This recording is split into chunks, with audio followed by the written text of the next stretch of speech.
சுமார் ஒரு 25 வருஷத்துக்கு முன்னாடி நாங்கள் சென்னையில் ஒரு குடிசை பகுதியில் குடியிருந்தோம். நாங்கன்னா நான், அம்மா, அப்பா, குட்டி பாப்பா சாரு. ரொம்ப சந்தோஷமான குடும்பம் எங்களோடது. எங்கள் அப்பா அம்மாவோட ஒரே ஆசை, நான் நல்லா படிக்கணும், நீ படித்து தாண்டா நம்ம குடும்பத்தை மேலே கொண்டு வரணும்னு எங்கள் அம்மா சொல்லிகிட்டே இருக்கும். டாக்டராண்ட ஊசி போட போனால் கூட டேய் எப்படியாவது படித்து டாக்டர் ஆயிடுறான்னு சொல்லுவாங்க. நான் தான் எங்கள் அம்மா அப்பாவுக்கு பேர் எழுத கையெழுத்து போடலாம் சொல்லி கொடுத்தேன். கையெழுத்து போட்டு சம்பளம் வாங்கி வந்த அன்றைக்கி எங்கள் அப்பாவுக்கு ஒரே சந்தோஷம். செம்ம குடி, மேஸ்திரி மிரண்டான்னு சொல்லினே இருந்தார்.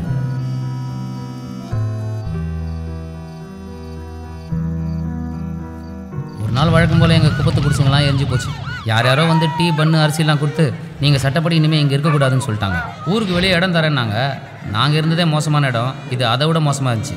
அப்பாவோட வேலைக்கு ஸ்கூலுக்கெல்லாம் தூரமாக இருந்ததால் நாங்கள் பிளாட்ஃபார்ம்லேயே குடியிருக்க ஆரம்பித்தோம். டெய்லி ஸ்கூலுக்கு போயிட்டு வரும்போது பார்ப்பேன், எங்கள் குடிசைங்க எரிஞ்ச இடத்துல பெரிய பில்டிங் கட்டிக்கிட்டு இருந்தாங்க. எங்கள் அம்மா அவன்கிட்ட கேட்டால் பேசாமல் படின்ட்டாங்க. ஒரு நாள் பிளாட்ஃபார்மில் உட்காந்து படிச்சுட்டு இருக்கும்போது டமன்னு ஒரு சத்தம், கூடவே அம்மாவும் ஆணு கத்துற சத்தம். என்னன்னு திரும்பி பார்த்தா மூஞ்சிக்கு பக்கத்தில் பெரிய டயரோட ஒரு கார் நிற்கிது. அப்பா பாப்பாவோட சத்தத்தையே காணும். நான் கதறிக்கிட்டே ஓடினேன். சுற்றி இருந்த எல்லாரும் வந்து காரை எடுத்தாங்க. அப்பாவும் பாப்பாவும் அங்கேயே நசுங்கி இறந்துட்டாங்க. அம்மாவை ஹாஸ்பிட்டலில் சேர்த்தாங்க. நான் ஸ்கூலுக்கு போகாமல் அம்மாவோட ஹாஸ்பிட்டல்லே இருக்க ஆரம்பித்தேன். மறுநாள் ஒரு NGO அக்கா வந்தாங்க. உங்களுக்கு நியாயம் கிடைக்காம விட மாட்டேன்னு அம்மா கிட்ட கையெழுத்து வாங்கினாங்க. ஆக்சிடெண்ட் பற்றி பேப்பர்லலாம் வந்துச்சு. கேஸ் போட்டாங்க. உங்களுக்கு நிறைய பணம் கிடைக்கும்னு சொன்னாங்க. ஆனால் எங்கள் அம்மா என் பையனை படிக்க வச்சா போதும்னாங்க. எல்லாத்தையும் நான் பார்த்துக்கிறேன்னு சொல்லி அம்மாவுக்கு ஆறுதல் சொன்னாங்க. ரொம்ப நல்ல அக்கா. என்னை கோர்ட்டுக்கு கூட்டிகிட்டு போனாங்க.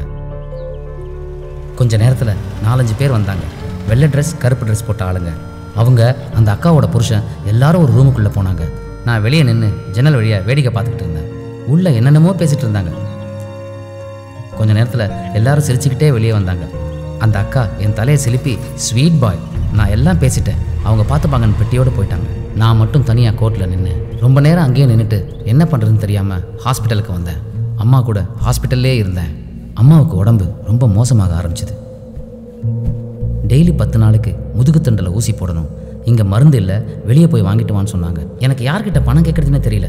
வழியில் அம்மா துடிப்பாங்க, நர்ஸக்கா இங்கே வந்து ஏன் என் உயிரை வாங்குற அப்படின்னு திட்டிட்டு போவாங்க. டாக்டரு அவர் கூட நிறையா ஸ்டூடெண்ட்ஸ்லாம் வந்து பார்ப்பாங்க. எங்கள் அம்மாவை வச்சு டாக்டர் கிளாஸ் எடுப்பார். ஒரு அக்கா கேட்டாங்க, இவ்வளோ மோசமாக இருக்காங்க, ஏன் டாக்டர் ட்ரீட்மெண்ட் பண்ணாமல் இருக்காங்க, நம்மக்கிட்ட மருந்து இல்லைன்னாரு டாக்டர். அதுக்கு அந்த அக்கா இங்கிலீஷில் ஏதோ பேச, don't talk too much, learn from object, earn from ப்ராஜெக்ட்ன்ட்டு போயிட்டார். எனக்கு அப்போ ஒன்றும் புரியல. காசு இல்லாத உடம்பை வச்சு கற்றுக்க, காசு இருக்கிற உடம்பை வச்சு சம்பாரின்னு சொல்லியிருக்காப்புல. 500 ரூபாய் ஊசி போட காசு இல்லாமல் ஒரு நாள் அம்மா செத்து போனோம். அடக்கம் பண்ண கூட காசு இல்லை. கடைசியில் எங்கிட்ட எங்கள் அம்மாவை அனாதை போனன்னு கையெழுத்து வாங்கிட்டு போனாங்க. என் படிப்பு கடைசியில் அந்த கையெழுத்துக்கு தான் உதவுச்சு. சுடுகாட்டில் எரிமேடைக்கு பக்கத்தில் உட்காந்து அழுதுகிட்டு இருந்தேன். அப்போ வெட்டியான், என்னடா பைய ஆயுதுங்கிற, எல்லாரும் ஒரு நாள் கைட்டின்னு போக வேண்டியதான்னாரு. நான் என்னை ஏமாத்தின கதையை சொன்னேன். உன்னை ஏமாத்தின அவனை எதிரே நினைக்காதா, ஒரு வகையில் அவன் உனக்கு குரு, ஏன்னா அவன் உனக்கு வாழறதுக்கு ஒரு தந்திரம் சொல்லி கொடுத்துக்கிறான்னாரு. கொஞ்ச நாள் அழுதுட்டு அமைதியாயிட்டேன். பசி, எந்நேரமும் பசி. ஏன் இப்படின்னு யோசிச்சா எல்லாருக்கிட்டையும் எல்லாத்துக்கும் காரணம் இருந்துச்சு. கார் எத்தனவன் பிளாட்ஃபார்ம் படுக்கிறதுக்கான்னு கேட்டான். டாக்டர் மருந்து இல்லைன்னாரு. ஒருத்தர் குறை சொல்லிக்கிட்டே இருந்தாங்க. நம்மால் இது எதையும் மாற்ற முடியாது, ஆனால் இதிலேருந்து தப்பிக்க முடியும், நிறைய பணம் சம்பாதிக்கிறது மூலமானு நினச்சேன். எப்படி பணம் சம்பாதிக்கிறதுன்னு கேட்டால் கடுமையாக உழைக்கணுன்னாங்க.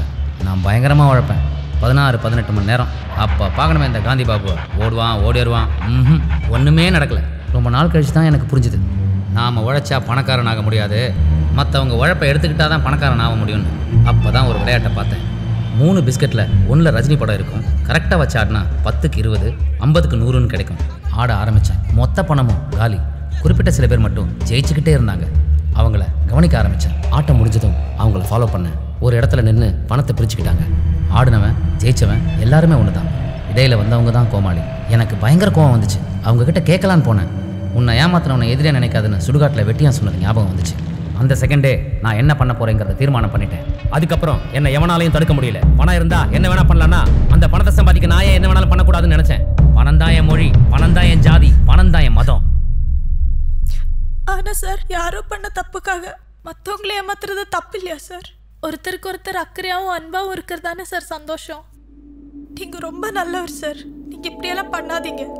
இல்லை பானு, இந்த சமூகம் நமக்கு என்ன பண்ணுச்சோ அதை தான் நாம் திரும்பி இந்த சமூகத்துக்கு பண்ணுறோம்.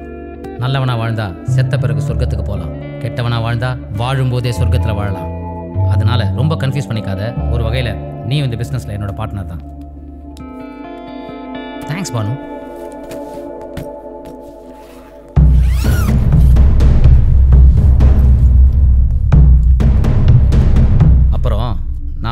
மாற்றிட்டு தான் நினைக்காத. ஒரு வகையில் நான் உனக்கு குரு. உன் வாழ்க்கையை நல்லா வாழ உனக்கு ஒரு தந்திரம் சொல்லி கொடுத்துருக்கேன். பாய்.